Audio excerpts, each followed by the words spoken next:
Hi, I'm Randy Reed. It's Today in Lighting.com. Wednesday, 29 January. We're sponsored by ETC, Lighting Control Solutions for every project. Here are the stories making news. Dialight was in the news yesterday. They settled their Sanmina manufacturing dispute, generated positive cash flow, reduced debt, and announced a fifth pillar of growth to their transformation plan. Congratulations, Dialight. Last week, we published an article regarding incandescent bulbs. We've since learned that the president's executive order does not remove the ban. Experts, including NEMA representatives, clarified that the order cannot override existing DOE regulations or repeal energy efficient standards. Learn more at edisonreport.com. Dower Manufacturing appoints Florida Landscape Lighting as its Florida representative, expanding reach across LED landscape, commercial, and architectural lighting.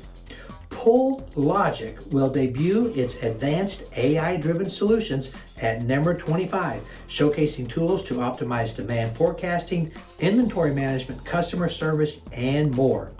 Join Recolight's free webinar this Thursday, 30 January, to demystify LCAs, EPDs, and TM66. Learn how these metrics demonstrate luminaire sustainability. We link to more information at designinglightingglobal.com.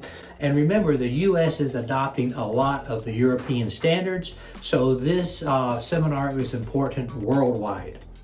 Modern Form's new Caviar pendant features luxurious travertine and basalt diffusers. It won the Editor's Pick Award for the best lighting pendant at Lightovation 2025. Learn more at designinglighting.com. And the Dow was up 137 yesterday. NASDAQ shot up 392. Dialight popped nearly 25% on their strong news.